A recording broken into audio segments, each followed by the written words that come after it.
La Côte d'Ivoire a-t-elle besoin de réconciliation? Slogan politique flou ou d'état de droit? Est-ce que la Côte d'Ivoire a besoin d'un slogan politique flou de réconciliation ou est-ce que la Côte d'Ivoire a besoin d'un état de droit? Depuis la fin de la crise post-électorale de 2010, la rhétorique de la réconciliation s'est imposée dans le débat public et politique. Tout se fait au nom d'une hypothétique réconciliation nationale dont personne ne prend la peine d'expliquer, ni le contenu, encore moins les contours. Elle sert à tout justifier. Finalement, elle est même devenue un programme politique pour certains leaders. En fait, si les politiques préfèrent le terme réconciliation nationale entre guillemets, quand il s'agit d'aborder les questions liées à la reconstruction post-conflit, c'est bien parce que son contenu assez flou permet aisément de l'exploiter à des fins politiques. À cet effet, parlons de la réconciliation nationale comme étant un concept vague. La notion de réconciliation, dans son sens premier, désigne un nouveau rapprochement, que ce soit professionnel, amical ou même amoureux, de personnes qui s'étaient fâchées après avoir été liées. La réconciliation permet le rétablissement de l'entente. Dans les états post-conflit, cette notion prend un sens plus large. En effet, elle est intégrée dans un champ vaste de reconstruction de la paix, d'où le concept de réconciliation nationale. Mais, il est important de noter que la réconciliation repose sur un processus volontaire de pardon. Ainsi dit, concevoir la réconciliation dans une approche globale est un exercice difficile. En effet, le pardon reste d'abord un problème de cœur, mais elle repose aussi la capacité de résilience émotionnelle de chaque personne face à un choc et à le surmonter. De ce fait, plusieurs personnes peuvent vivre une même situation, mais elles ne peuvent pardonner au même moment.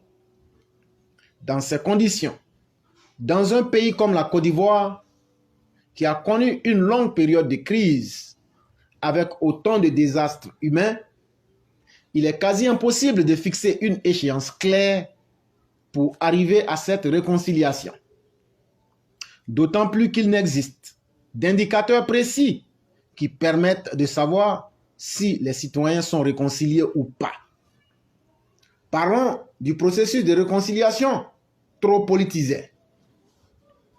Aujourd'hui, la question de réconciliation nationale est devenue une question d'analyse personnelle et de positionnement politique dans notre pays.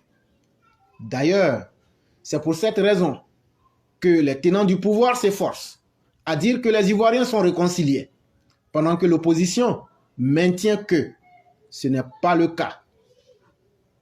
En fait, tout processus de reconstruction post-conflit est un moment de lutte de pouvoir politique. Chaque parti essaie de tirer profit du sujet de la réconciliation. Ainsi, chacun se positionne comme le vrai et unique artisan de la réconciliation entre guillemets dans une perspective électoraliste. D'ailleurs, pendant de nombreuses années, certains se sont voués corps et âme pour expliquer que seul le retour de Laurent Gbagbo permettra une pseudo ou prétendue vraie réconciliation en Côte d'Ivoire. Malgré qu'il soit de retour, depuis plusieurs mois, les mêmes disent encore que les Ivoiriens ne sont pas encore réconciliés. De son côté, le pouvoir qui disait que la Côte d'Ivoire n'avait plus de problème de réconciliation a fini par sortir un ministre chargé de la réconciliation. Si on suit la logique, c'est un peu comme si on créait un ministère pour régler un problème qui n'existe en réalité. En somme, ce concept n'est rien d'autre qu'un slogan politique au contour flou qui permet de négocier des intérêts politiques. Parlons de la troisième thématique. La Côte d'Ivoire a-t-elle vraiment besoin de réconciliation nationale? Jusqu'à ce jour, je ne connais pas un pays qui soit entièrement réconcilié. Les contradictions subsistent partout dans le monde et dans tous les pays du monde. Même l'Afrique du Sud, présentée comme un modèle en la matière, que ce soit de réconciliation ou de justice transitionnelle, n'est pas totalement réconciliée même aujourd'hui en 2022.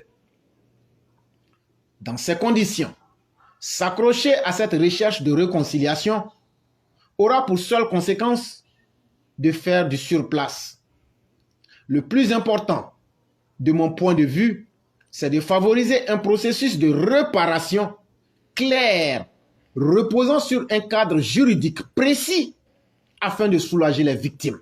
Et je répète, la solution la meilleure serait de favoriser un processus de réparation clair, reposant sur un cadre juridique précis afin de soulager les victimes.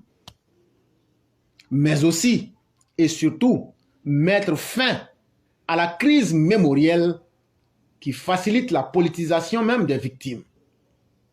Ce premier travail doit être accompagné d'un second, tout aussi indispensable que le premier.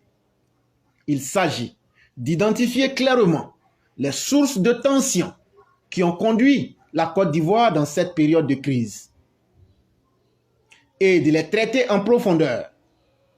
Il s'agit entre autres des questions de nationalité, des questions du foncier, des questions de la crise institutionnelle qui posent le problème même de l'état de droit.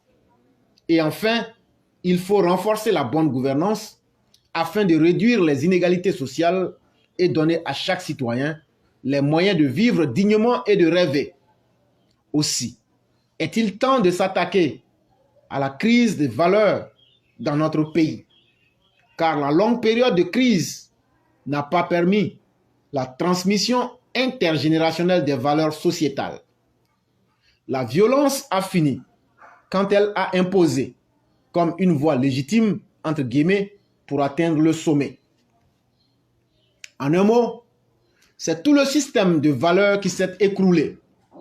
Il est donc temps de remettre le pays dans ses valeurs fondamentales et d'aller vers une vraie démocratie afin de tourner la page des crises. Mais il appartient à l'État de fixer ce cadre global qui va permettre de sortir le pays de ce cycle infernal de violence. C'était un article de M. Nyamien Joachim Atoubré, spécialiste en gouvernance, gestion des conflits et paix, et qui est aussi analyste politique. Monsieur le ministre, Excellence, Monsieur l'ambassadeur, Monsieur le ministre de la Jeunesse, Madame la ministre, Monsieur le consul, comme vous pouvez le constater, c'est ça la Côte d'Ivoire.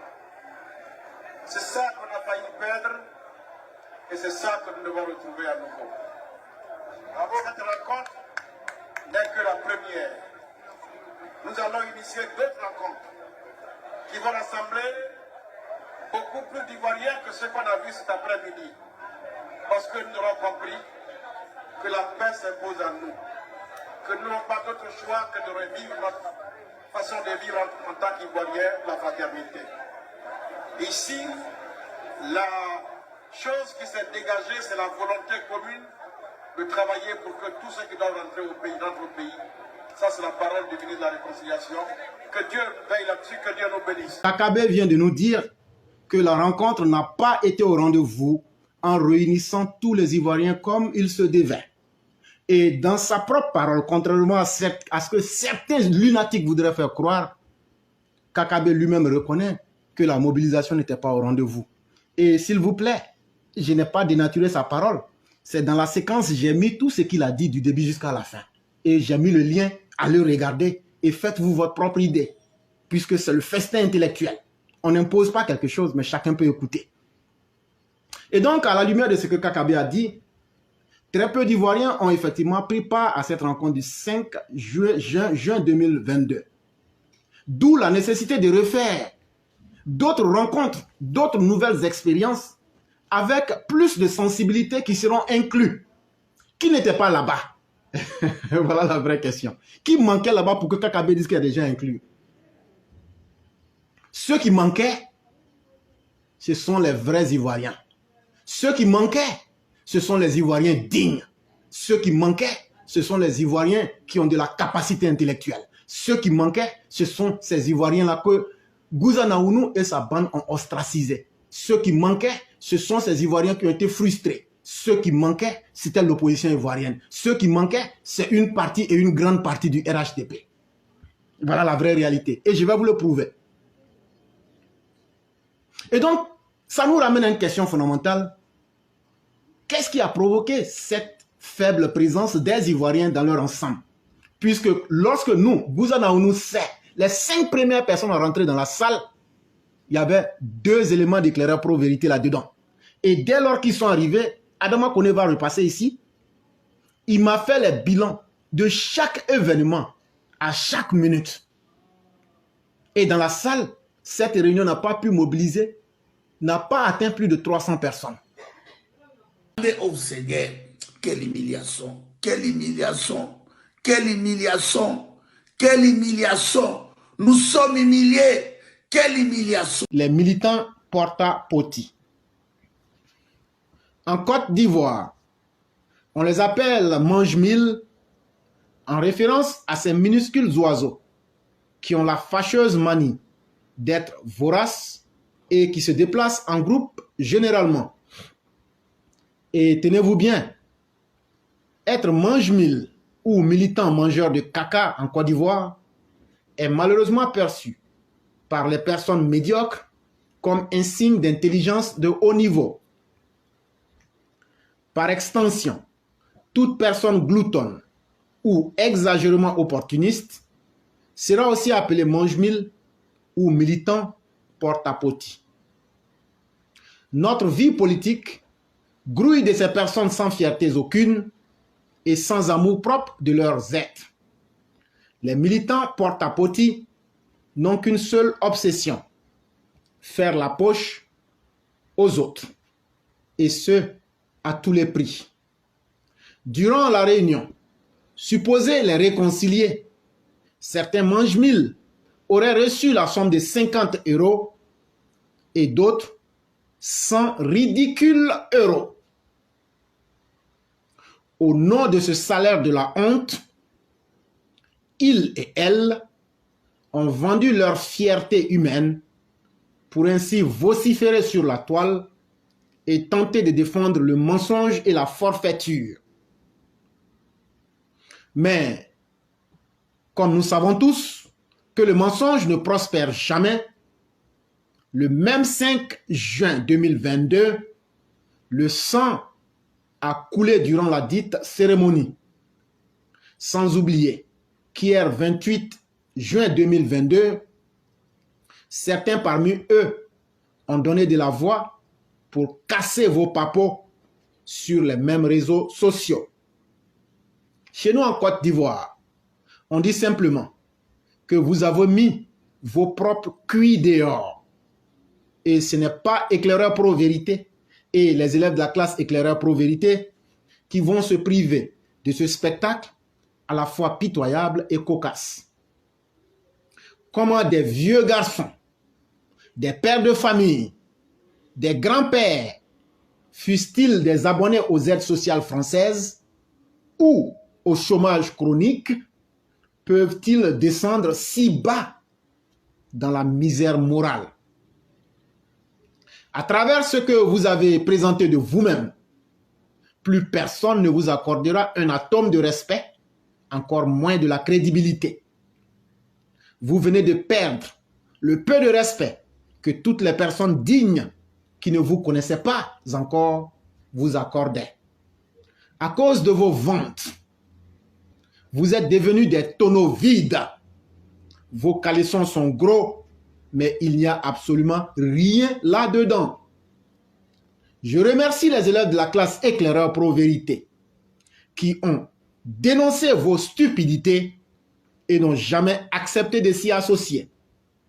Le temps vient de nous donner encore raison et nous en sommes très fiers car tout le monde sait depuis hier soir que vous ne valez pas plus que 50 ou 100 misérables euros.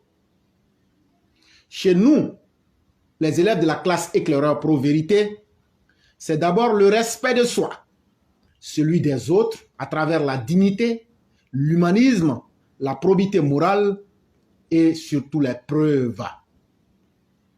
Nous ne donnerons jamais un prix de 50 ou 100 lamentables euros à notre noble combat que nous menons avec le docteur Alassane Ouattara depuis 1989. Nous sommes tellement fiers d'avoir compris la valeur de notre engagement politique que nous ne laisserons jamais qui que ce soit prendre le contrôle de nos vies.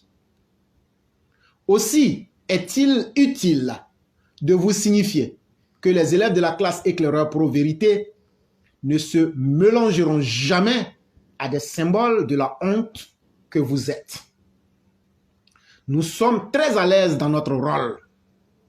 Vos critiques, vos réactions épidermiques et vos malhonnêtetés ne feront que démontrer davantage que nous, les élèves de la classe, avons raison de ne pas nous associer aux canailles de votre espèce.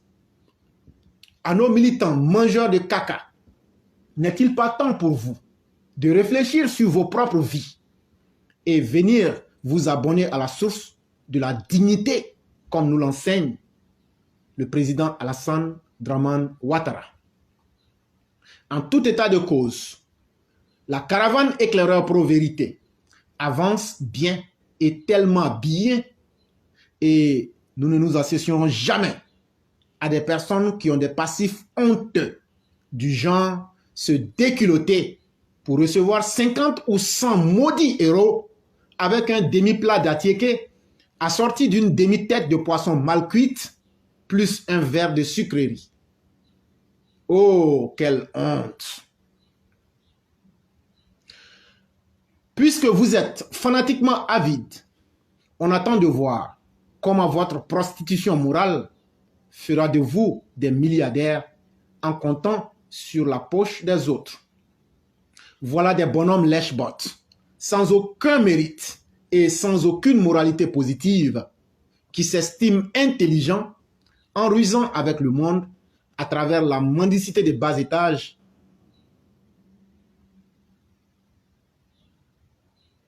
Vous n'êtes que des idiots de la foire et tout le monde le sait, sauf vous. Pour vous dire les choses en vrai, ces militants porte-à-potis de la dernière pluie ne regardent que dans une seule direction, c'est-à-dire leur nombril. Ils se moquent éperdument des Ivoiriens au bercail qui vivent dans la difficulté et qui ont besoin d'éducation et surtout d'éclairage, des personnes qui se disent des influenceurs ou influenceuses.